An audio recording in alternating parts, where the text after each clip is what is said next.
my freshman year, I spent all my weekends in the city. I basically went and stayed at Pastor Joe's house, him and his wife, and I just hung out with the kids on Friday night. I moved, I had been doing day outings with the kids in the summer, but that September I started doing Friday night youth events, and I had a couple other volunteers that worked with me, and just the three of us would hang out with these kids on Friday night. I did burn out pretty quickly. There was a lot of high needs kids in the youth group and a lot of struggle. I remember one Friday night where I had two kids arrested as I was picking up the Youth for Youth group, and the police rode up on bikes to a house where I was picking up a youth, and then came over to the van and asked me and one of the kids inside to get out onto the sidewalk, and started reading this 12-year-old boy his rights for being arrested for breaking and entering, and had told me that they needed to keep the kids at the house until the paddy wagon arrived to take them down to the cells. And there were things like that that were really traumatic for me, because I had grown up in such a sheltered background. I remember being in a community center where some older guys, one of which had a gun on them, was in there harassing some of the youth. A girl who came out to a youth event and had a handprint on her face because she had been hit so hard from her mother. A boy who had a knife on him to protect himself from his dad, and as he walked into the house, he pulled this knife out of his pocket and held it to his side because he had just the day before been thrown into a wall and had a gouge on his forehead from being thrown by his father into the corner of the wall. So there was a lot of trauma. A girl who that fall was put into foster care and actually called me from the social work office. I was in my dorm room in Douglas Hall, and the phone rang, and here was this 11-year-old girl. And I said, "What's wrong?" And she said, "I'm waiting to go to a foster home." And she said, "My brothers have already been taken to different homes," and she was waiting to be sent to one herself. And I said, "Well, call me when you get there, let me know how it is." And it seemed like it had only been 20 minutes, and the phone rang again. And I said to her, "So what's the house like? What's your room like?" And she said, "I don't know." And I said, "So, are there other kids in the home?" "I don't know." And she had just walked through the door and asked to use the phone, and she hadn't even seen the home or met anybody yet. And started calling me every day that first week for a little bit of security. So when I returned my third year, my junior year to Trinity Western, I went to Student Life, and I just asked the Student Life Outreach and Evangelism representative, if I could recruit Trinity students to work with the youth in East Vancouver, and how would I go about that? And they told me that there was a night called Expo, and if I set up a booth, any students who signed up to volunteer could come a student group that could just work with me in the city. And so that first year in 1996, 10 students signed up, and those 10 ended up going out every Friday night. And that fall, actually, Pastor Joe, the pastor of New Beginnings Church, ended up having an agreement with the school bus company and being able to have a bus on the weekends for free, and would drive this bus around neighborhoods in East Van and pick up kids. And within a couple months, we went from having about 10 or 12 kids coming out on a Friday night up to about 35, 40 kids some nights, just packing out this bus. And pretty quickly, momentum just grew, and the very next September, we had about 30 students sign up to volunteer. And that's when we were able to divide into junior high and senior high Friday night groups, and really start to meet more of the needs of the kids on a personal level, and do retreats in the winter where we could take the kids out of the city for a weekend and just offer them a weekend away where we could do more discipling, more in-depth Bible studies, but also just build relationships. So that's kind of how it started. At the beginning, it was a fun Friday night youth group, a place for the kids to hang out.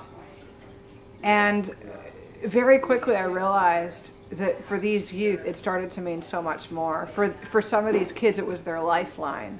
You know, some of these kids were already starting to struggle with addiction, and they were out on the streets at night sometimes. I remember Friday nights where we had kids that were into stealing cars, and we started trying to keep the senior highs out till almost midnight so that we could try to prevent them from going back out to the streets when the night was over.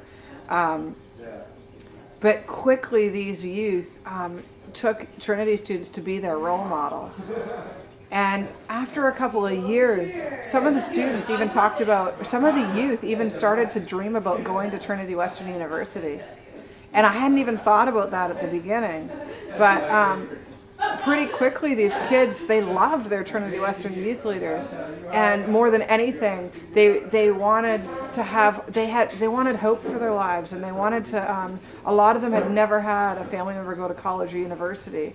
And a lot of them never saw themselves getting out of poverty or even graduating from high school. And all of a sudden, their role models were young adults in university.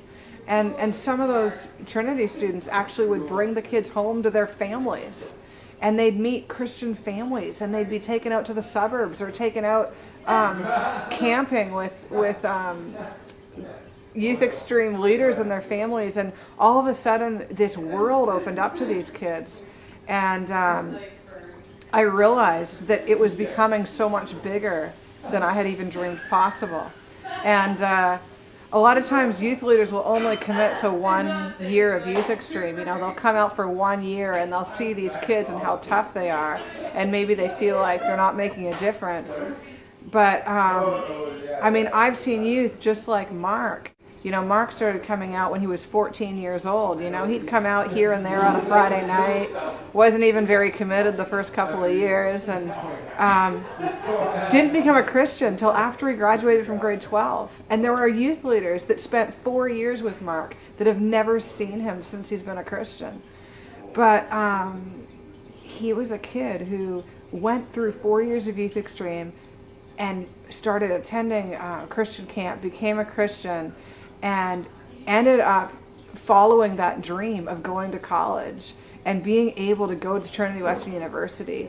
And that was a huge dream for Mark. Like, it was something that I don't think through high school he even thought possible. And here he had the chance to go and attend the very university of his youth leaders who had basically brought hope to him, you know, through the Bible, through love, through relationships.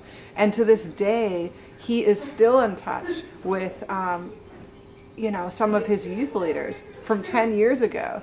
And one in particular meets with Mark almost every couple of weeks, at least every month, sees him and personally mentors him. 10 years later, this guy's married, he has a baby, he's working a regular job.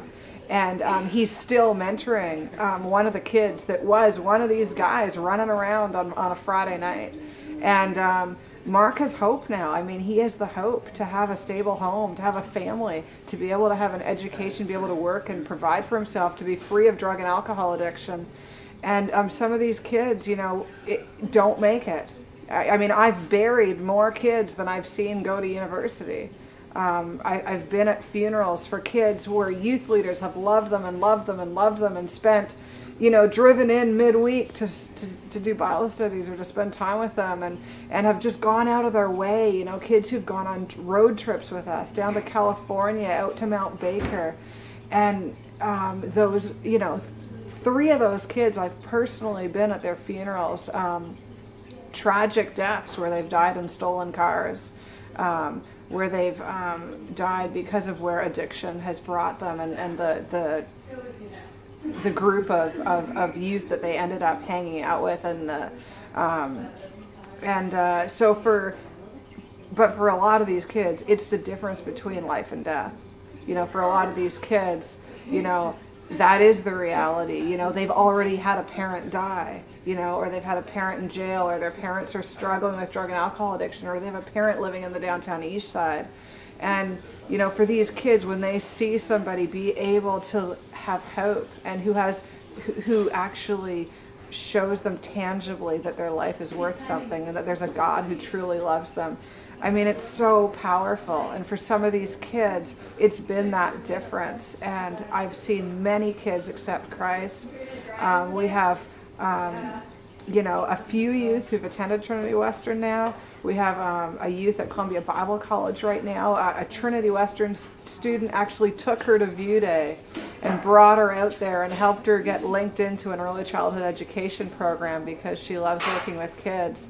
And another one of her youth leaders from 6 years ago is still in weekly contact with her and driving out to Abbotsford to pick her up and spend time with her. So, I mean, the impact is just immeasurable. And there are youth extreme leaders from Oregon, from California, from Alberta, from Ontario, who are still writing us letters, who are still sending money to try to still support these kids and make a difference, and who come back from New York, from Mexico, wherever they're ministering or wherever they're working, and come back to visit the kids and find those kids that they bonded with, 5, 6, 7 years ago. And it's absolutely amazing.